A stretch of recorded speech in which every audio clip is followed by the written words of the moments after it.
Assalamualaikum warahmatullahi wabarakatuh. Perkenalkan, nama saya Dea Maitsya Ramadanti dengan NIM 104160002. Pertama-tama saya ingin mengucapkan terima kasih banyak kepada dosen pembimbing saya, Ibu Triwidianti Natalia STMT, yang telah memberikan bimbingan serta arahannya mulai dari awal hingga terlaksananya preview sidang 1 pada hari ini. Pada hari ini saya akan mempresentasikan proyek tugas akhir saya yang berjudul Pusat Rehabilitasi Sosial Anak Korban Kekerasan di Kota Bandung. Yang pertama akan saya bahas adalah latar belakang dari judul yang saya pilih, yaitu tingginya kasus kekerasan terhadap anak di Indonesia. Menurut data Simfoni PPA, terdapat 3.087 kasus sejak 1 Januari hingga Juni 2020, dengan prevalensi tertinggi adalah kasus kekerasan seksual dan korban terbanyak adalah perempuan sebanyak 71,4%. Kemudian untuk di Kota Bandung sendiri, itu menurut Dinas Pemberdayaan Perempuan, Perlindungan Anak, serta Pemberdayaan Masyarakat, itu terdapat 70 kasus sejak 1 Januari hingga Juni 2020. Dengan prevalensi tertinggi adalah kasus kekerasan seksual sebanyak 42,9%. Nah, dari latar belakang tersebut itu terdapat beberapa masalah yang menghasilkan tujuan: 1. Merancang pusat rehabilitasi anak yang mendukung trauma healing dari segi arsitektur dan bangunan. Kemudian yang kedua adalah memberikan sarana dan prasarana yang membantu trauma healing dan tumbuh kembang anak dalam perancangan.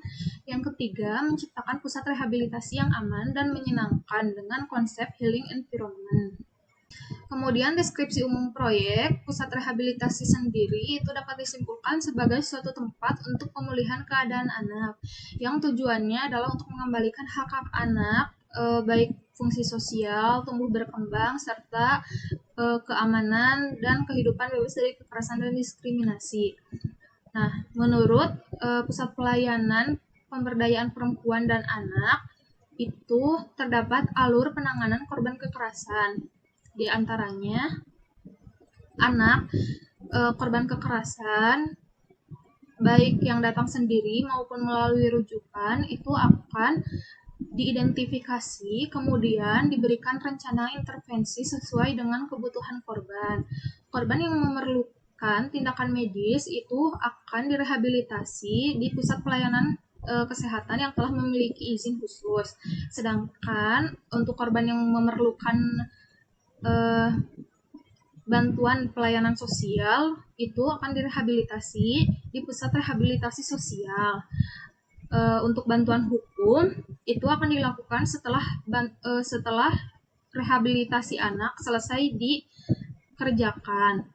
Kemudian setelah itu baru dilakukan pemulangan kepada keluarga maupun keluarga pengganti anak. Nah, untuk jangka waktu pemberian pelayanan rehabilitasi sosial itu menurut Permensos nomor 16 tahun 2019 paling lama adalah 6 bulan. Menurut Kementerian Perlindungan Anak, kekerasan terhadap anak itu ada 6 jenis, yaitu fisik, psikis, seksual, penelantaran, eksploitasi, dan kejahatan lain. Sedangkan untuk dampak terhadap karakter anak sendiri itu ada 4. Yang pertama permisif. Permisif itu perilakunya anak menjadi sulit bergaul, kemudian depresif itu murung dan cenderung banyak bersedih. Kemudian perilaku agresif itu kecenderungan anak untuk melakukan kenakalan remaja atau pergaulan yang salah. Kemudian destruktif itu kecenderungan anak untuk menyakiti dirinya sendiri. Nah, berdasarkan karakter anak, dihasilkan kebutuhan ruang yang sesuai dengan kebutuhan anak. Untuk zonanya sendiri itu dibagi menjadi 4 zona, diantaranya zona terapi, zona hunian anak, zona pengelola, dan zona servis. Untuk zona terapi sendiri itu berisi ruangan-ruangan untuk terapi dan pemulihan anak. Kemudian zona hunian anak itu berupa asrama, namun di dalamnya terdapat ruang sosialisasi dan komunitas. Kemudian terdapat perpustakaan. Kemudian untuk zona pengelola itu berisi ruangan-ruangan untuk pengelola pusat rehabilitasi, termasuk pengajar, terapis, dan staf. Nah, untuk zona servis sendiri itu berisi dapur dan ruang makan bersama serta terdapat musola bersama. Nah, untuk total area dari proyek pusat rehabilitasi ini itu 8.253,372 meter persegi. Masuk ke tema dan konsep, tema yang dipilih untuk perancangan pusat rehabilitasi ini adalah healing environment dengan pendekatan healing arsitektur.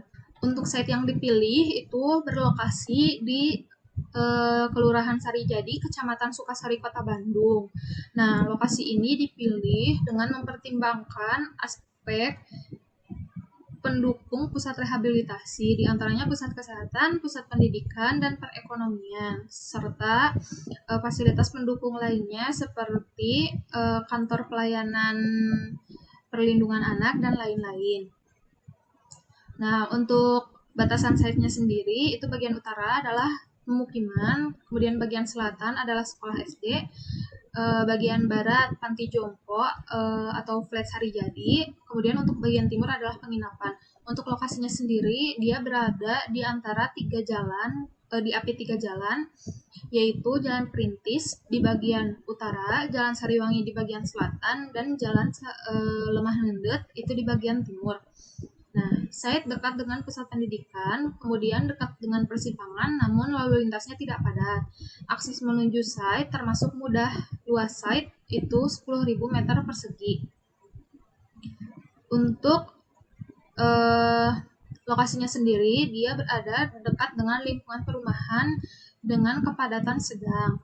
GSB itu 8 meter persegi atau minimalnya setengah dari ruang milik jalan. Kemudian KDB sebanyak 60% dan KDH 40%, KLB 1,2 dan jumlah lantai adalah 2. Masuk ke konsep dan skematik. Untuk bahan masanya sendiri yang dipilih adalah bentuk persegi. Kenapa bentuk persegi? Karena bentuk persegi ini dapat menginterpretasikan sifat kontrol dan privacy serta linear pada bangunan. Nah, ketiga sifat ini itu sangat penting untuk keadaan mental anak korban kekerasan.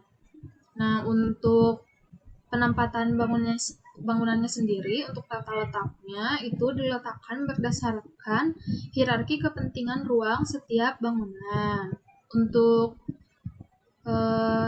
zona yang memiliki hierarki tertinggi itu adalah zona terapi, kemudian zona pengelola, zona hunian, dan yang memiliki hierarki terendah adalah zona servis yang diletakkan pada bagian belakang bangunan.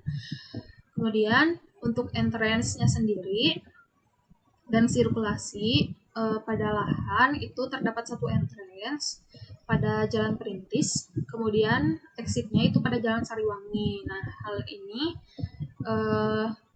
dimaksudkan untuk mengurangi kepadatan pada Jalan Perintis karena di depan sini terdapat persimpangan. Untuk skema rencana bangunan itu menerapkan konsep dari healing arsitektur. Nah, konsep dari healing arsitekturnya sendiri yang akan diterapkan dalam bangunan pusat rehabilitasi anak korban kekerasan ini diantaranya adalah memaksimalkan penggunaan pencahayaan, kemudian menggunakan penghawaan alami dengan membuat bukaan lebar keluar. Ini selain untuk penghawaan alami, dia juga memberikan keterhubungan antara ruang dalam dan ruang luar. Kemudian menggunakan material kayu, roster, serta aluminium dan lain-lainnya untuk elemen estetika. Kemudian menambahkan unsur alam pada elemen fasad, memberikan inner court dan healing garden pada bangunan sebagai keterhubungan bangunan dengan alam. Kemudian karakter ruangnya untuk di dalam bangunan sendiri dapat diwujudkan dengan penggunaan warna yang terang. Warna yang terang, tenang, dan ceria. Nah, berikut ini adalah peta situasi di lokasi tapak. Itu dapat dilihat lahan ini diapit oleh 3 jalan. Nah, ini Jalan Perintis, kemudian Jalan Lemah Nendet, dan Jalan Sariwangi. Kemudian di bagian barat itu terdapat Panti Jompo. Untuk rencana tapaknya sendiri, ini dapat dilihat nomor 1 merupakan entrance, nomor 2 itu tempat parkir, nomor 3 taman, nomor 4 bangunan pengelola, nomor 5 adalah healing garden. Nah, nomor 6 ini dia bangunan terapi. Kemudian nomor 7 asrama anak, nomor 8 bangunan servis, nomor 9 ini exit, dan nomor 10 adalah sirkulasi untuk kendaraan. Nah, kemudian ini untuk desain skematik gubahannya sendiri dapat dilihat bangunan servis, asrama, dan bangunan terapi itu dibuat 2 lantai, sedangkan untuk bangunan servis ini hanya 1 lantai. Sekian presentasi yang dapat saya sampaikan, semoga dapat dimengerti dan dapat menjadi manfaat bagi semua yang mendengarkan. Untuk segala kesalahan dan kekurangan dalam presentasi ini, mohon maaf yang sebesar-besarnya. Terima kasih. Wassalamualaikum warahmatullahi wabarakatuh.